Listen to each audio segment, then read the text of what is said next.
Good evening, ladies and gentlemen. I'd like to call the Tuesday, September 6, 2016 Community Redevelopment Agency meeting to order. It's approximately 5:07 p.m. Roll call, Madam Clerk. Board Member Williams, Board Member Roth, Yes, here. Board Member Burgess, Present. Board Member Shelley, Here. Vice Chairwoman Fairclough, Chairman Porter. Here. Any additions, deletions, deferrals? Stephen, nothing? Is there approval on tab 1 for the minutes? Move it. Is there a second? All in favor? Aye. Tab 2 is the resolution. Stephen? Oh, hold on. Which? Okay. Thank you very much. Let me just say, but what we'll do is we'll let Stephen go through his whole entire presentation, and you guys, if you will, just jot down any questions you may have, and then we'll ask him at the end, okay? Thank you, Stephen. Thank you, Mayor. We're here today to discuss the CRA's fiscal year 2016-2017 proposed budget, and we're requesting that you approve the resolution authorizing the budget.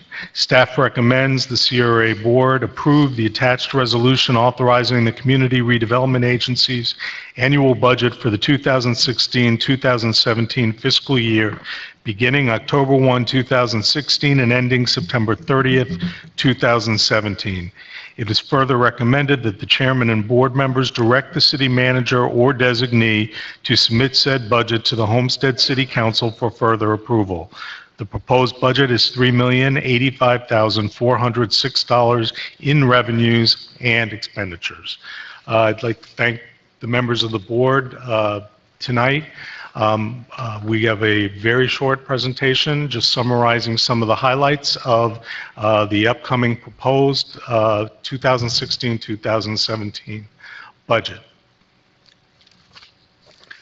This is basically a breakdown of how the budget plays out for the coming year. The total amount of the budget, as I mentioned, was $3,085,406.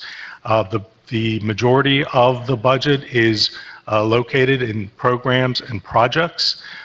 We also owe approximately $435,000 in debt dating back to our 1992 or 1994 debt that we took back then. We have about 4 more years before that debt expires in 2020, and the CRA expires currently in 2024. We have also itemized employee costs, what are considered administrative costs, and other, which captures of various and sundry items. One major expenditure that we have every year that you all are familiar with is our housing rehabilitation program. We have $100,000 earmarked there. We have $200,000 set for commercial enhancement improvements. Just a reminder, a couple years ago, we put that program on hold and we dedicated that money to Washington Avenue, but now we reinstated that program last year, and it's getting going, and we have $200,000 earmarked this year for the program. We have another $100,000 for the not-for-profit organizations. I know we were here just a couple of meetings ago to discuss that. We've managed to find the money to keep that going. We also, last year, as you may recall, we were able to remove 1 police officer and 1 code compliance officer from the budget. We tried, and it was our intention to try to increase that. This year was just, unfortunately, the general fund just basically couldn't absorb it, so we are continuing to fund $263,952.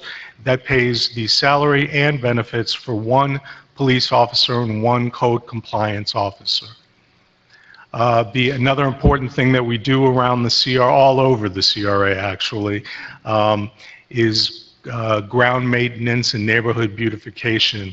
We spend about $229,600 in the budget on ground maintenance crews. That's a contract with a private provider to provide these services, supervised by us and by Parks and Rec, who work with them on a day in and day out basis.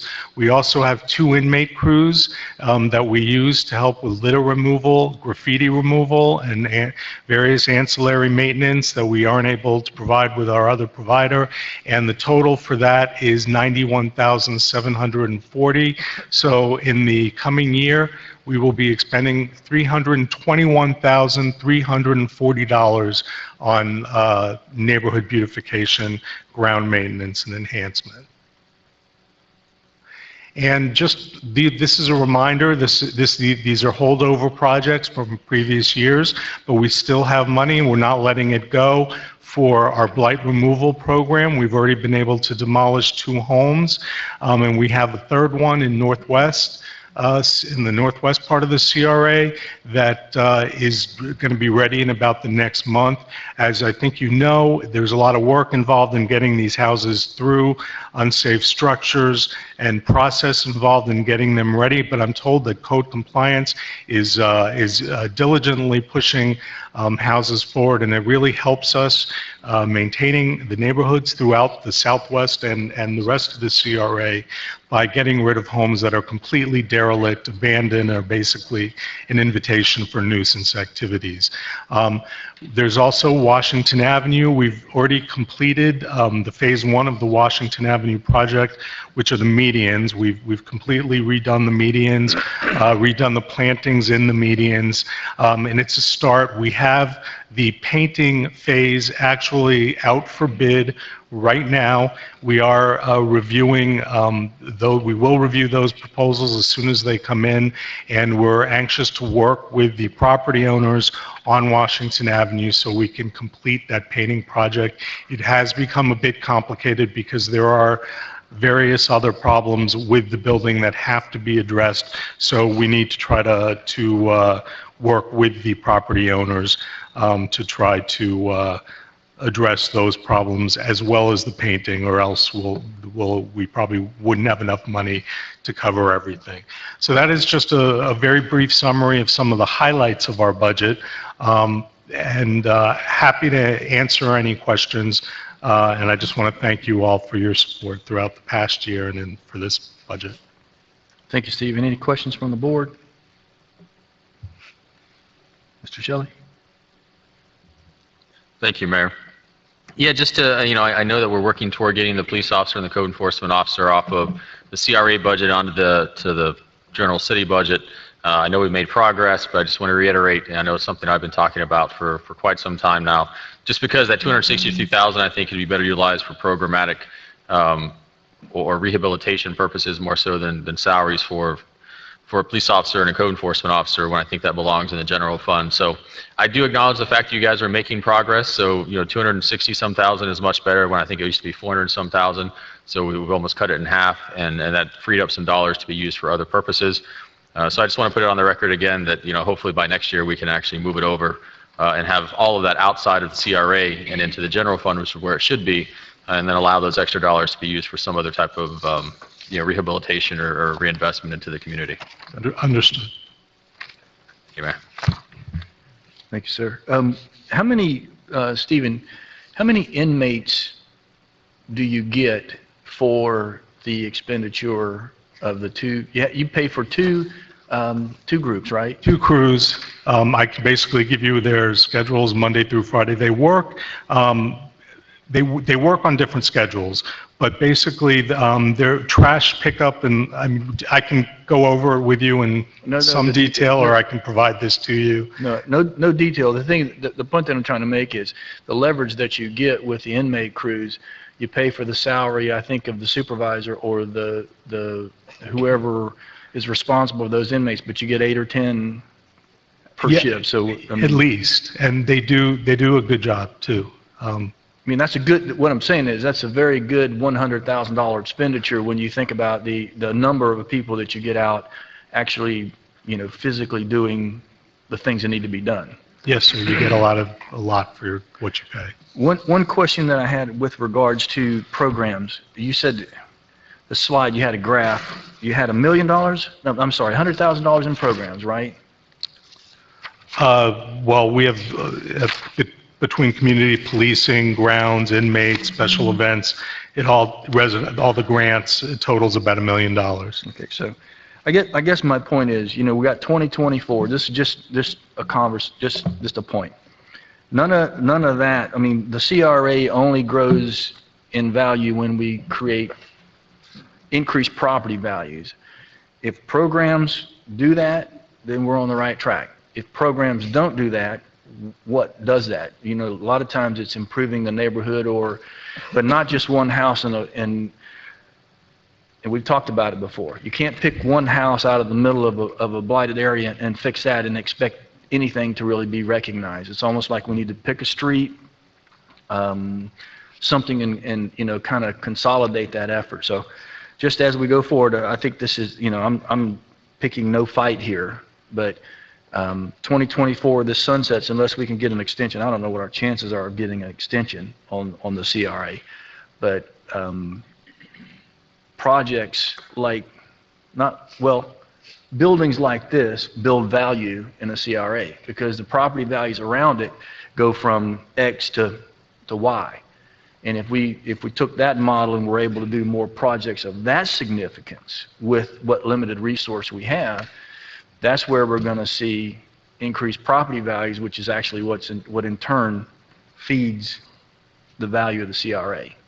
Right. Well, this is a kind of an exciting time, actually, to be a CRA director here, just because we do have this downtown revitalization project going on, and we are doing everything that we can and have some money set aside to help with the revitalization of downtown, and we're hoping that will have a halo effect that will spread to the CRA in general and basically to the coffers of the city. And I guess that's the point that I'm making. Again, from the point of view of, we've got a path, and that path is actually putting investment in buildings, concrete, bricks and mortar on the street, which in turn is turning the property right next to it into, much more valuable situation, which gives CRA revenue back in to reinvest. If we can continue to try to do the model that we're doing, this is not CRA money that this building was built from,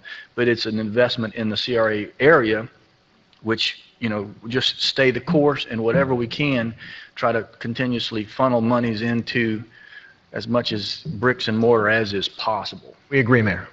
So, but anyway, that was just my thing. I think that we're on the right track, and values are going up in the community, values are going up in the CRA. Everything is, we're doing the right thing. Let's, stay the course, and if we can, nudge more money into that bricks and mortar. Anything else from council? From the board? This is a public hearing. I'll open up the public hearing. Anyone would like to speak for, against, in addition to? No. Seeing none, close the public hearing. Let me read the title, Mr. Mayor. I don't Mr. think we Attorney? read it. A resolution of the Board of the Community Redevelopment Agency of the City of Homestead, Florida, approving the Community Redevelopment Agency budget for fiscal year 2016-17, directing the city manager as designated to submit the budget to Miami-Dade County and to the City Council for their respective approval, providing for an effective date. Is there a motion? Is there a second? Second. Moving and second. A roll call, Madam Clerk. Board Member Burgess? Yes. Board Member Roth? Yes. Board Member Shelley? Yes. Chairman Porter? Yes. The motion carries. Thank you. Any reports? Any public comments? Is there a motion to adjourn? Motion. Moved and seconded? Second. All in favor? Aye. Motion carries. Thank you. Thank you, Stephen. Thank you, Mr. Manager. Madam Clerk, how long do you need?